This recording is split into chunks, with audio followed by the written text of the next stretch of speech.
UP विधानसभा में मुख्यमंत्री योगी आदित्यनाथ ने विपक्ष पर हमला बोला है। मुख्यमंत्री ने सपा पर पक्षपात का आरोप लगाया। वहीं मुख्यमंत्री योगी आदित्यनाथ ने विपक्ष पर तंज कसा।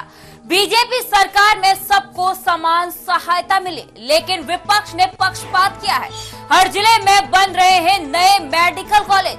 उत्तर प्रदेश के मुख्यमंत्री योगी आदित्यनाथ ने विपक्षी दलों पर निशाना साधा है। उन्होंने कहा कि पिछले 8.5 वर्षों में मुख्यमंत्री विवेकाधीन कोष से बिना किसी भेदभाव के जरूरतमंदों को सहायता दी गई। उन्होंने समाजवादी पार्टी पर आरोप लगाते हुए कहा कि उनकी सरकार में केवल पार्टी समर्थकों को ही लाभ मिलता था, जबकि बीजेपी सरकार ने सभी नागरिकों को समान रूप से सहायता दी है। योगी आदित्यनाथ ने यह भी कहा कि 2017 से पहले यूपी में मात्र 17 सरकारी मेडिकल कॉलेज थे, लेकिन अब हर जिले में मेडिकल कॉलेज बनाने का काम जारी है, जिससे राज्य की स्वास्थ्य सेवाओं में सुधार आया है। और मैं पहले भी कहा था कि हर महान कार्य में वो 3 अवस्थाओं से गुजरना होता है: उपहास, विरोध और अंततः स्वीकृति। आपने इन तीनों अवस्थाओं से देखा होगा। हमने जब, चाहे वह अयोध्या में श्री राम जन्मभूमि पर मर्यादा पुरुषोत्तम प्रभु श्री राम के मंदिर के निर्माण का कार्यक्रम रहा हो,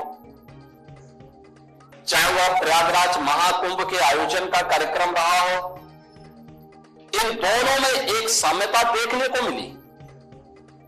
विरोधी दलों ने प्रारंभ में हमारा उपहास किया, कहते थे क्या राम मंदिर बना देंगे। हम लोग हंसते थे, हम लोग तो यही कहते थे यार ये संघर्ष तो इसी काम के लिए है। लोग कहते क्या सफल हो जाओगे? हम कहते जरूर सफल होंगे। हमारा विश्वास है, अपने आप पे विश्वास है, ईश्वर की कृपा पे विश्वास है, अपने नेतृत्व पे विश्वास है, अवश्य हम सफल होंगे। लेकिन इन लोग तब भी हमारा उपहास करते थे। विवेकाधीन कोष से पिछले 8 वर्ष के अंदर जितनी धनराशि दी गई है, बिना भेदभाव के, न किसी की जाति देखी जाती है, न किसी का क्षेत्र, न किसी की भाषा, और न ही किसी के बारे में अगर वह जिलाधिकारी 3 दिन के अंदर अपनी रिपोर्ट भेजता है, वह राशि उस परिवार को तत्काल उपलब्ध एक बार समाजवादी पार्टी की सरकार के समय जिसके बारे में बराबर ये चर्चाएं होती थी कि केवल समाजवादी पार्टी से जुड़े हुए लोगों को ही पैसा मिलता था, शेष लोगों को नहीं मिलता। और आपके समय में क्या होता था, यानी हर कार्य को समाजवादी नाम दे, बस सेवा दी, पैसा सरकारी, लेकिन उसका नाम है समाजवादी बस सेवा। पेंशन पैसा सरकार का, लेकिन समाजवादी पेंशन की स्कीम। ऐसे ही विवेकाधीन कोष का पैसा जो समाजवादी हो गया था, लेकिन अब समाजवादी नहीं है।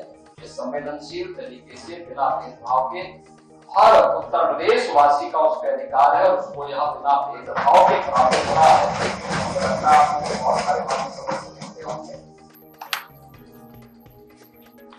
मुझे बताते हुए बहुत दुख हो रहा है कि एक परिपाटी सी बन गई है कि राज्यपाल आएंगे तो उनके भाषण अभिभाषण का विरोध, आप पक्ष समर्थन करते हैं या विरोध करते हैं, उसके लिए सदन में चर्चा के दौरान आपको पर्याप्त समय मिलता है। लेकिन एक संवैधानिक पद पर बैठे हुए महानुभावों का अभद्र तरीके से, अशिष्ट तरीके से हम उनके साथ दुर्व्यवहार करें और विरोध करें, मुझे लगता है लोकतांत्रिक मूल्यों के प्रति उन लोगों की अनास्था को व्यक्त करता है।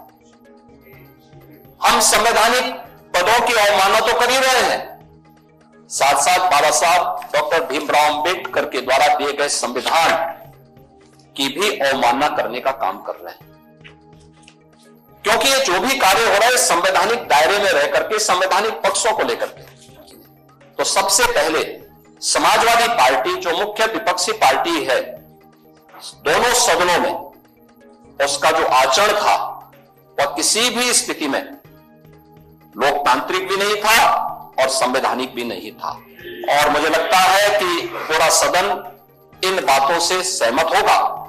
और मैं चाहूंगा कि जैसे माननीय सदस्य चर्चा के दौरान अपनी मुद्दों पर सहमति या सहमति पर अपने विचार व्यक्त करते हैं, शालीनता के साथ अपनी बातों को आपको सुनना चाहिए था, महानुभावों के प्रति अपना सम्मान व्यक्त करना चाहिए था, फिर अपनी बात को सदन में आप रख सकते थे।